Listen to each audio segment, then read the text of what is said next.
Hello and welcome to Planning for the Unexpected, a new series presented by the Older Women's Network of New South Wales.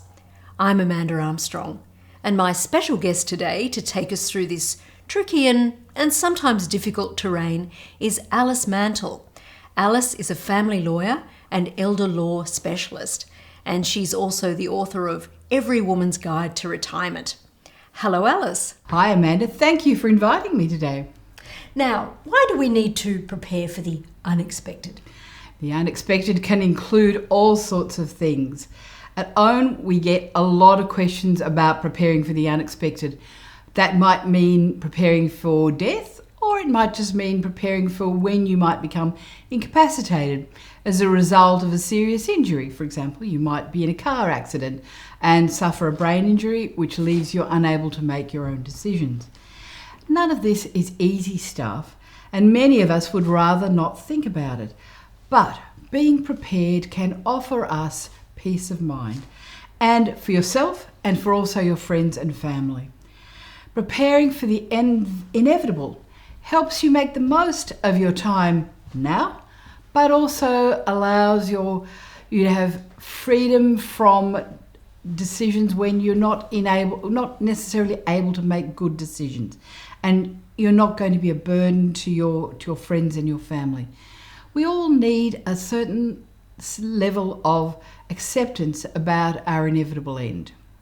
So today we welcome your questions. I have quite a few myself, and if you're watching live, all you need to do is type your question into the chat. Don't make it too long, and we'll do our best to answer that during the session. Now, Alice, of course, we should say that people will need professional advice. We're giving some guidelines and some things to think about. So make sure you do that when you pursue all of these tasks we're going to give you today. And today it is all about planning. So Alice, take us through what we're going to talk about today. Well, we're going to start off by talking about your will and planning for doing your will. Making a will is about having a few conversations with your family about what you want done in terms of how you want your assets distributed. It can also be about preparing your funeral and what sort of service you want and where you might want to be buried. I'm going to talk about a will is a document for after you've passed away, but I'm also going to talk about three very important documents for when you're actually still alive. So that's a power of attorney, an enduring guardianship, and an advanced care directive. They're all a bit different, but they all are important documents as you get on a bit age. Great, thank you. We'll explain all of those things. Now, let's start with wills, the basic document. And I'm pleased to report that I have done my will, but it was a while ago. I think maybe it could be even 8 to 10 years ago. A couple of things have changed. My children are now over 18, but not too much else has shifted. Should I be revising my will? The general recommendation is that you should be revising your will every 5 years because things inevitably change. But there are certain situations where I think it's important that you absolutely must prepare a new will. The sorts of situations I'm thinking about is where you divorce, you remarry, you marry for the first time, and maybe if you sell a property along the way. An example I want to give you is that most often when we do a will, we give very specific gifts to people. So we say, for example, I have a favourite nephew, and I decide in my will 10 years ago that I'm going to give him a vintage car. It's worth quite a bit, and he's a car freak, so it's worth a lot. However, time goes past, and 5 years ago I decide that I'm going to sell that car because I've had a great offer. It's hard to resist that. So I sell the car and I use the money for a variety of other purposes. I go overseas, I pay a few bills, but I also invest in some cryptocurrency. And then I forget about it. And unfortunately, I have an unfortunate accident and I pass away. Now, I have not revised my will. And what happens? That car for my nephew no longer exists. So my favourite nephew gets nothing. And because of the way I made my previous will, I made specific gifts to everyone, I did not instruct the lawyer to include a residuary clause. Now, a residuary clause is a catch-all clause. So Anything that is not included in the rest of my will goes to someone. Now, so the cryptocurrency that has now escalated in value is worth 100,000 goes to no one. So all the beneficiaries then are likely to have a bigger fight about a lot of money. So revising the will is a really important thing to be doing. Okay, I'll get on to that. Well, let's talk about the will. Of course, it's a legal document, but what you've just described brings in quite a lot of emotional elements and potential conflict. It's an emotional document then. It definitely is. I always think it's a good idea to see a will as a declaration of love. It's love for the people that you want to benefit. And they may be your direct family, they may be the cat home, but excluding people from the benefits that you're giving them is also very serious in a way, because it's you saying, I don't love you enough, particularly if you've got a child that you're excluding for some reason. And let me say, this does happen. The thing about a will is that people have very long memories about your legacy. They may not remember many things, but they will remember that you did not give them a proper gift under your will, and you could have. So let me just say, you in Sydney terms, you're probably dealing with assets worth $1 million. To spend a few $100s and going to see a lawyer to talk about your will, I think is money well spent. I am not a fan of do-it-yourself wills. I am not a fan of online wills, because there are very strict requirements in terms of a will. It must be signed by the testator, that's the person making the will, and dated by them, and it must be witnessed by 2 independent witnesses. Now, independent witnesses is not a person who's a beneficiary, nor can it be the spouse of a beneficiary. So there's actually a lot of people who are excluded from being a witness to your will. If you fail to meet those legal requirements, you could end up in court and having a court decide how that will should be administered.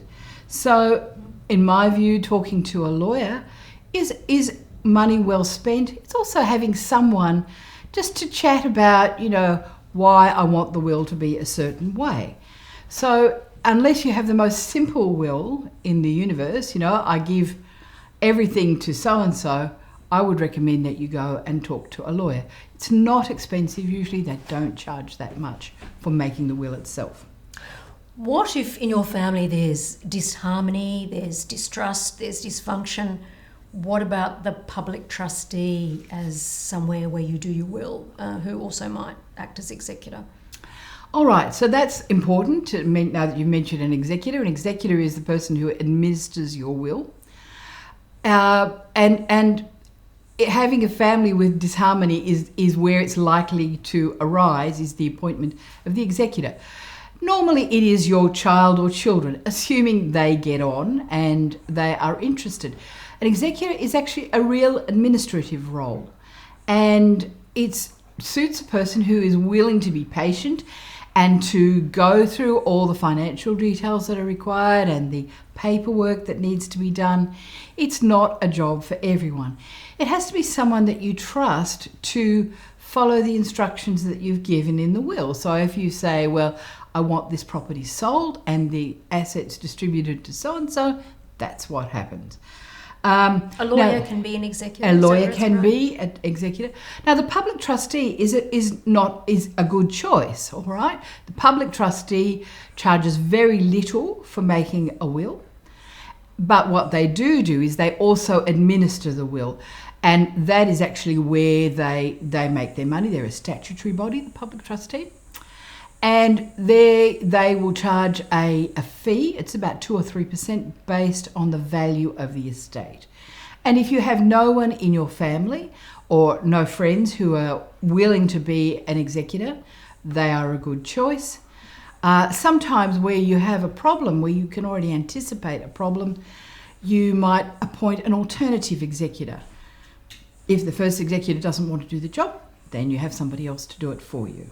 So a lot of people appoint their adult children. Yes. Is that the first port of call? I would normally say that, yes, and the child, assuming it's usually just one executor, because they have to do a lot of administration, and having 2 or 3 people doesn't always work. Especially if they're maybe living overseas or interstate. Yeah, yes. That executor would live in the same area as the parent or the person who's died, and preferably in the same jurisdiction as any property. That's what you would like. That doesn't always happen. So you've raised lots of issues already. Mm-hmm. Is the will, your estate, something that you sit around the kitchen table, as we are now, and talk it through with your intentions with your family? Well, it's the funny thing. I would have said you could just have a 3-minute conversation and say, look, I've just been to the lawyer and we've done a will and this is what I'm intending to do, da-da-da-da, however you want to do it.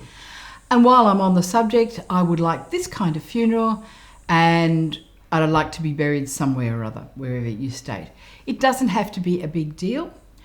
Let me just say, though, making a will can lead to saying that I'm going to make a will can lead to a lot of pressure from family members because they have vested interests in it. And let me say, when I have visited people in their homes to talk about making a will and there was a family member present, I would usually ask them to leave the room because I physically don't want them there to intimidate the parent, for example, to make unfair choices. I think, in my view, it's important to have a will that is fair to all of your children, to all of those people who have an expectation that they would normally receive something. Can I talk about fairness there? Yes. That's tricky too. So what about the case where, and this is a question we get at home, adult daughter provides her elderly mother with a lot of support, takes her to appointments, organises her financial affairs, cooks meals for her, visits possibly at the expense of her own career or job, and other siblings maybe live interstate or aren't very available or interested, and the mother would like to recognise that in her will, to leave a greater amount to this particular daughter. Fair? It's a tricky... I've got 2 different answers. I'm actually going to give you 2 different examples of that sort of situation. So both of them to do with friends. My one friend lived with her mother-in-law for over 20 years and did all that sort of thing. Took her to medical appointments, cooked, cleaned, everything for well and truly over 20 years. And yet when her will came out, my friend received nothing under the will. She's quite bitter about that. That lack of recognition for what she had really done for a very long time, completely not recognised in the will. So there's one example. My second example is a completely different story. We had a family of 5 children. The youngest daughter cared for, there was the father, and then the father died, and then there was just the mother. So the youngest daughter cared for the mother for some years, not 20 years, a shorter period of time. And she had no other significant relationships that I'm aware of. She owned no property. She just lived there. Now, I've been told that there had been a will previously and that the mother had given gifts to all. There was really only the family property. That was all the assets that family had. And the original will said divide it equally amongst the 5 children. The daughter, after time, there is no doubt, influenced the mother and the will was changed. The daughter got what is called a life estate in that house. So a life estate allows the daughter to live in that house for as long as she wishes, for the rest of her life, to all intents and purposes. And as I said, she is the youngest child. And effectively, that meant that no one else, no other children got anything. The bitterness, again, because they can't forget this, It's not necessarily that the other children needed money per se. There was one other daughter, that really could have used a helping hand. A bit of money would have made her life a lot easier. But it's to do with the unfairness of it, where the one child gets everything and everybody else gets nothing. So these decisions have ripple effects, even down the generations, don't they? They definitely do. Now, what about the case where you decide, well, actually, I want to leave all of my assets, my estate, to a charity. I don't want to leave anything to my family members because, they've all got jobs, they've all got houses, they don't need it. How is that going to go down? Well, it won't go down very well. Let me say that, as far as I'm aware, most charities will definitely fight for those sort of bequests. They will not allow them to go, if there should be a challenge, unlikely that the charity will just give money to the beneficiaries. That matter would go to court. So I think it's important that the question of fairness comes up. There's a great case actually on this kind of thing, where this was some years ago, where the testator made his whole estate made a gift in his will to the Communist Party of Australia. And suddenly he had no children, right? He had no relationships. There was an issue. He was known to be a schizophrenic, all right? But he had in fact instructed a lawyer that he wrote a letter to the lawyer saying, I want to give everything to the Communist Party because really the rest of my family have never cared for me in all these years. So, of course, there were some family members that challenged this and said, he's schizophrenic. He, couldn't have made that decision.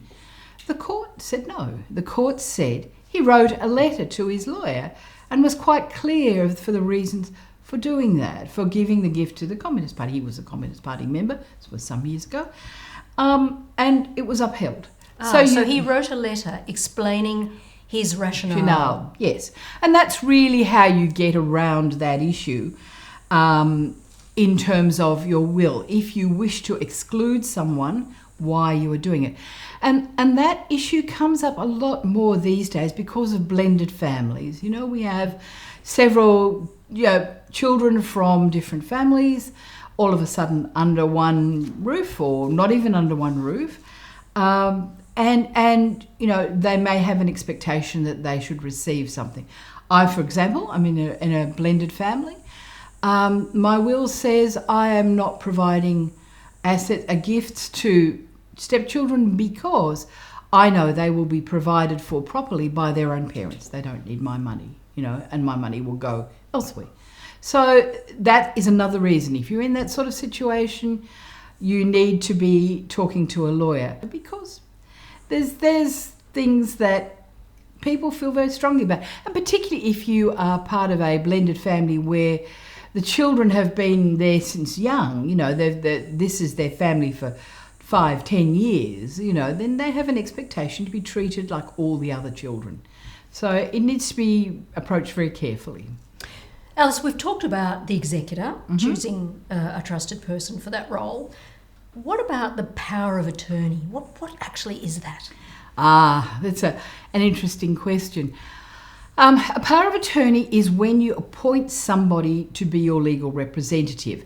That person can make all your legal and financial decisions on your behalf. Now, there are two kinds of powers of attorney. There's what's called a general power. So if I go overseas for 3 months and I want someone to look after my business, I will appoint a general power which gives them a right to deal with. I will specify, you can run my business and this power lasts from this date to that date, and that's it. An enduring power of attorney is the other sort of power of attorney. An enduring power of attorney takes effect once you lose capacity to make your own decisions, or where you willingly say, I don't want to make these decisions for myself anymore.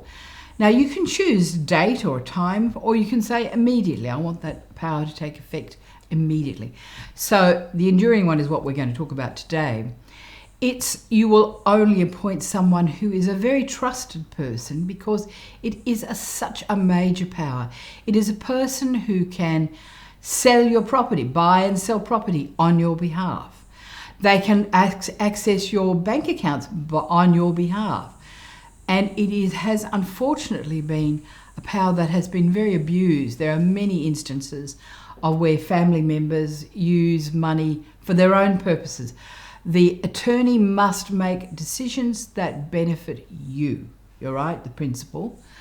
But as you can imagine, this is a power that can be very easily used for, if you can access someone's bank accounts, you can take the money out, obviously.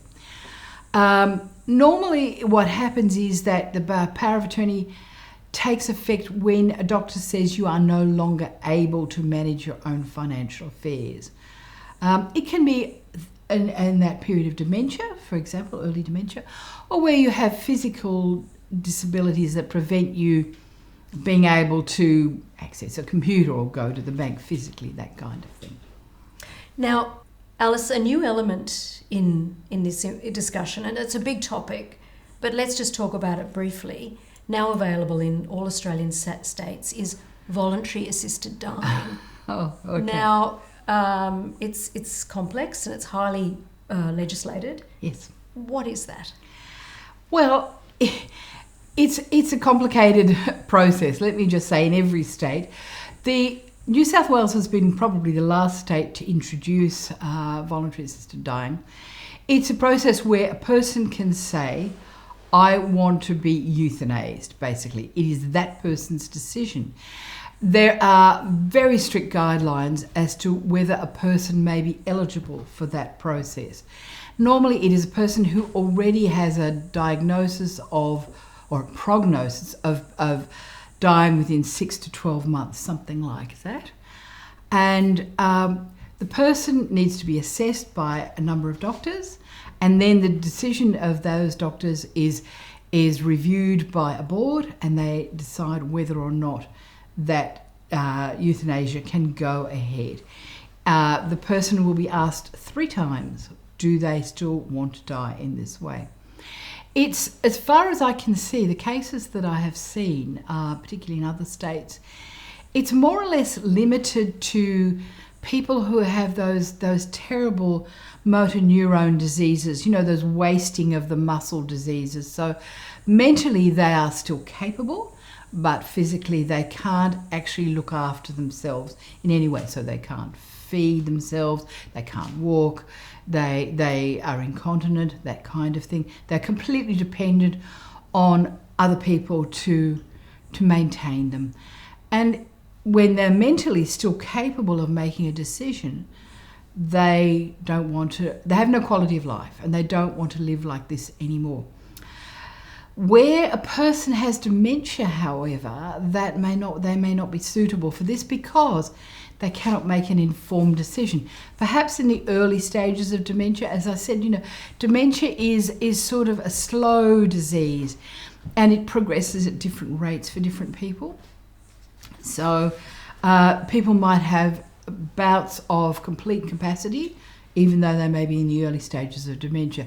In the later stages of dementia, they would not be suitable for this kind of approach. So definitely one to discuss with your medical professionals, yes, and seek more information than we can provide right, today. Yes, it's very specialised. Now, Alice, I want to put to you a worst case scenario, and I think it really underscores the importance of what we're talking about today. A friend and I discussed this over coffee the other day, and she described a situation for a close friend of hers who lives in a rural town. She is elderly and has 6 adult children living elsewhere. And unfortunately, she hasn't made a will. She hasn't appointed a power of attorney or pursued any of these other important decisions that we've been discussing today. And now, unfortunately, she has dementia.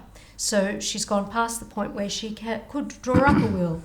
And she lives in her own home, but she can't manage that anymore. It's a terrible scenario. What happens in that kind of case? It's really difficult.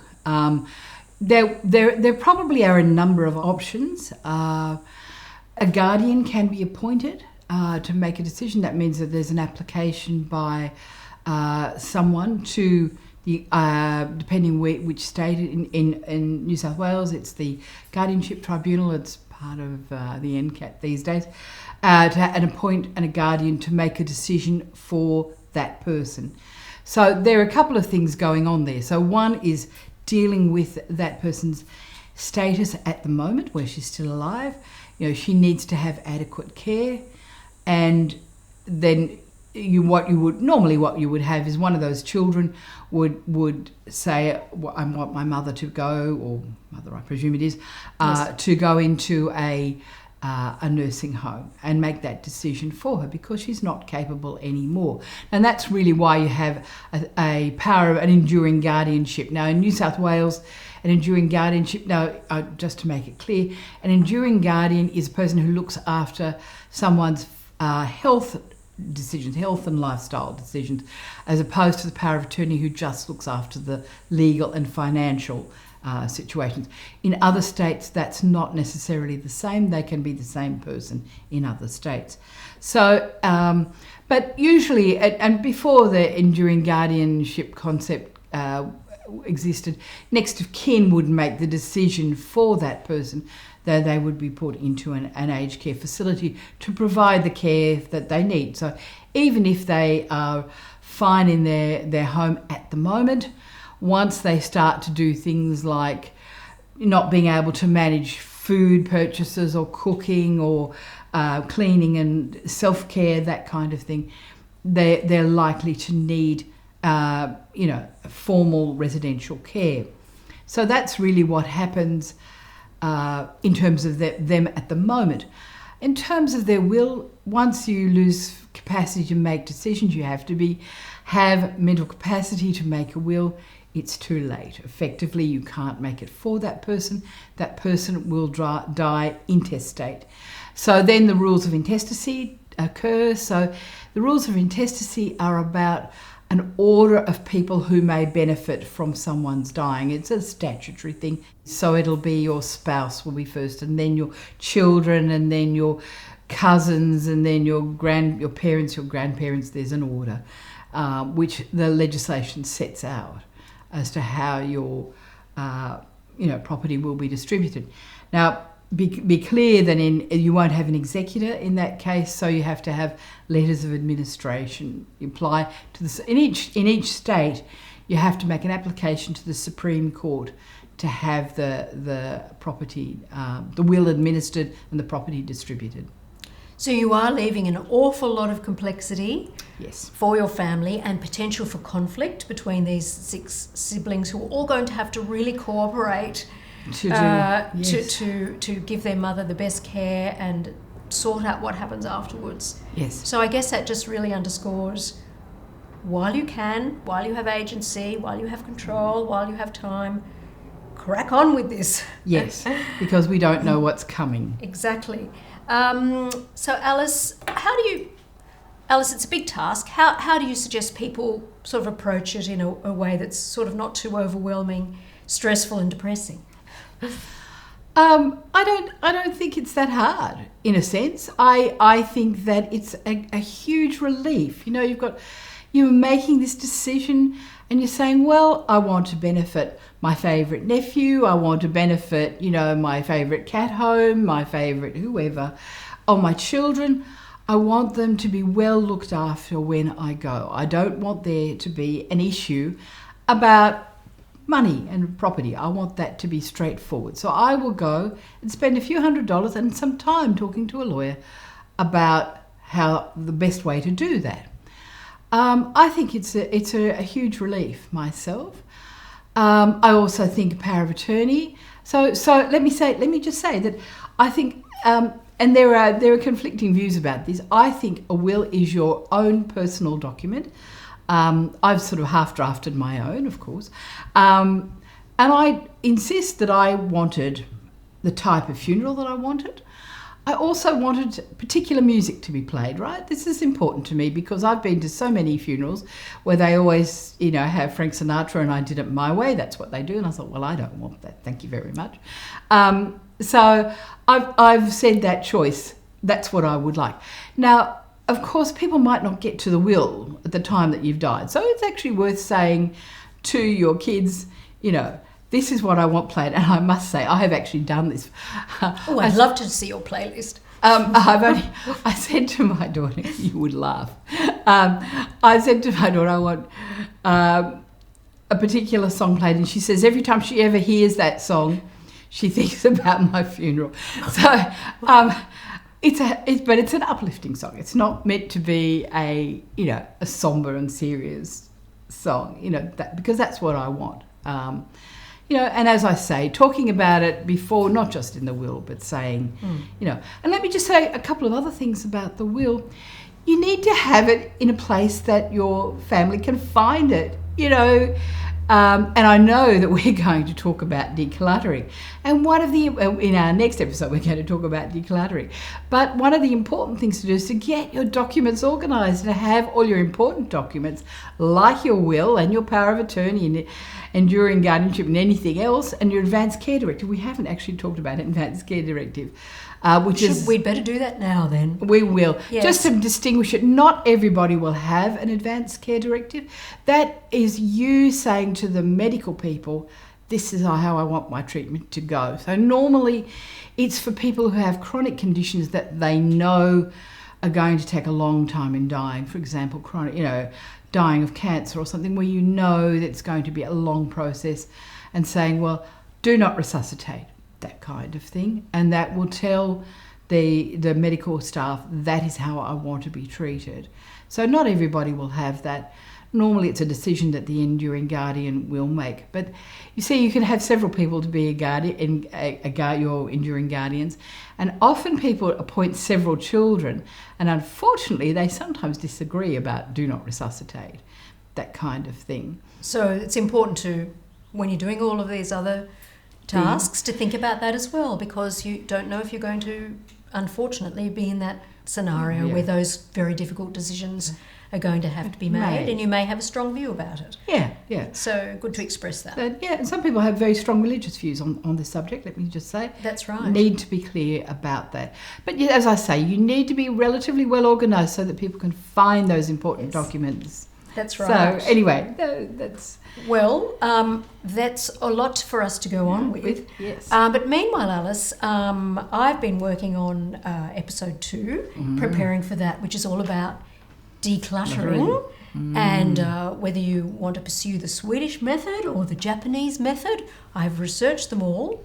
And look, I want to report back to you in the next episode, and I want to show off my drawers to you. I can't wait. I'm quite nervous about this. So next time we're going to talk about decluttering. It's another step along the way. It can be liberating, and it can be unburdening to get started with this. You don't have to do it all at once. I see this as a project that could take a few years. I am going to take a few lessons from you on this. Well, Alice, we've talked a lot. We need a cup of tea. And so let's finish for today. And I'd like to thank everyone for joining us for this very first episode of Planning for the Unexpected, about wills, powers of attorney, and all of the associated decisions that you need to make. Please tell your friends. They'll be able to watch this video and take notes, and also please talk to your professional people, lawyers, accountants, when you get down to the nitty-gritty. So once again, thank you, and thank you, Alice. Thanks, Amanda. It's been fun.